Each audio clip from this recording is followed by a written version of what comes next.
government-connected satellite, there is a compartmented operation that does indeed sanitize them from this type of evidence. And I think the testimony of the gentleman who was with the Defense Intelligence Agency, Mr. Maynard, Ms. Hare, and others would substantiate that. We have other witnesses who have been involved in projects where such items have been sanitized out. It could also be that if you did a thorough search, you might find a few that slipped through. We obviously haven't had the research dollars to go through all the millions of images that are cataloged to look for them, but we do know there's been a very thorough sanitizing of this. And people should not be naive about the extent to which covert programs using billions of our tax dollars have been able to effectively hide this. This is one of the sort of myths of both the media and the public. It's sort of a Pollyanna myth that we live in a society where such things could not be done. In fact, they are done, and we can prove that they have been done. Discredit these entire proceedings here, and I'm wondering how your screening process went. Can you tell us a little bit about your satisfaction level with that? Well, I'm very satisfied that these are genuine and good people who are speaking truthfully. Not of 400 people that I'm dealing with, not 20 times this number. Have I been fooled? Yeah. I'm an emergency doctor. Let me say something. People come into the emergency department with flank pain, writhing on a stretcher. What have they got? A kidney stone, right? Yeah, well, some of them go into the bathroom, prick their finger, and squeeze blood into the water, the urine sample, to show that they have blood in their urine so they can get a narcotic injection. Now, have I been scammed as an emergency doctor who has I'm bright enough not to kind of know when I'm being scammed, but have I occasionally? Yeah. Is it possible?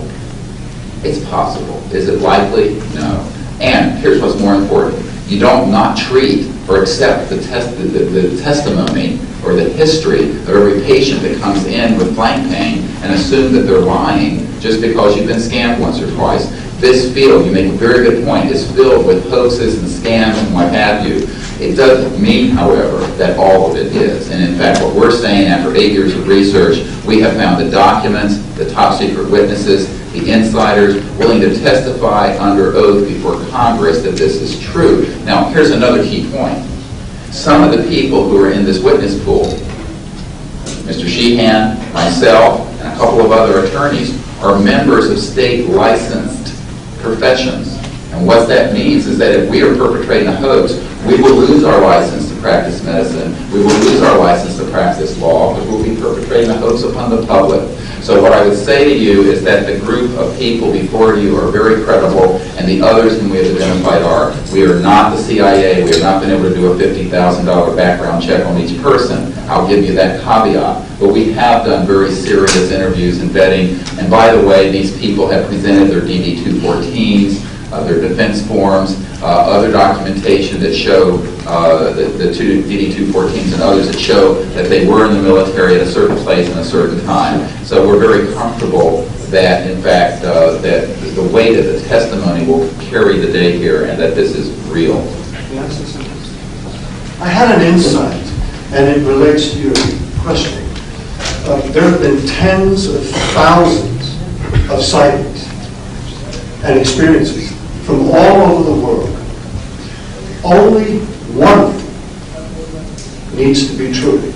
Because if only one is true, then the entire case, the non-reality of these sightings, falls apart.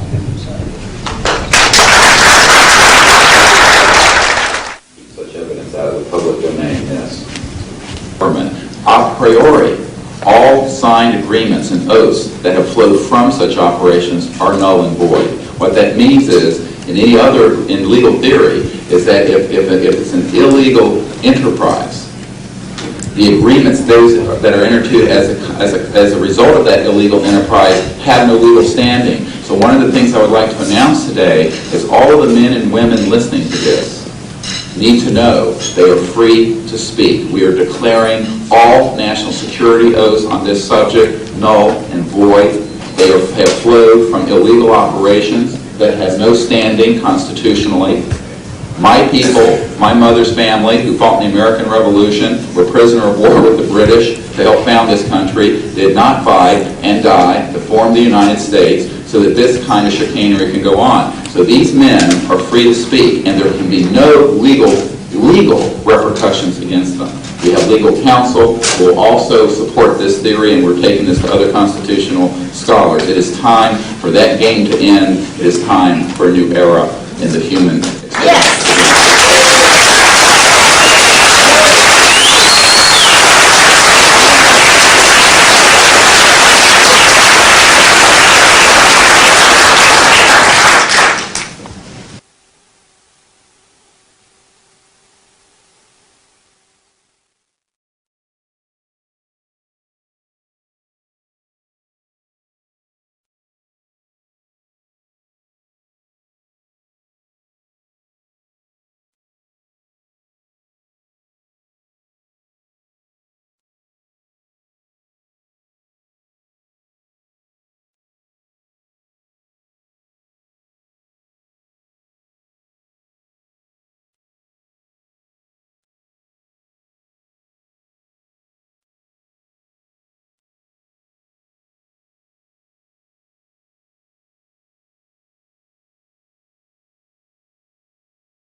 Occasion has also escaped the oversight of the president.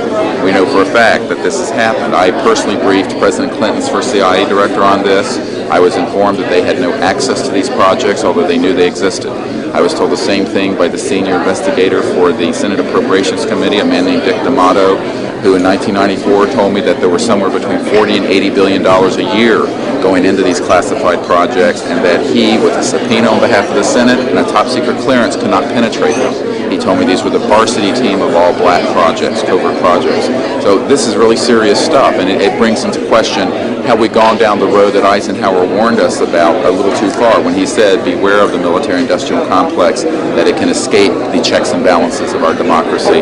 And I think on this particular issue, it in fact has, and it's time for the Congress to represent the people in this regard and to reassert its oversight of these projects. One last question. When you talk about putting the checks and balances back into place, talk about the passion of these people, if you would.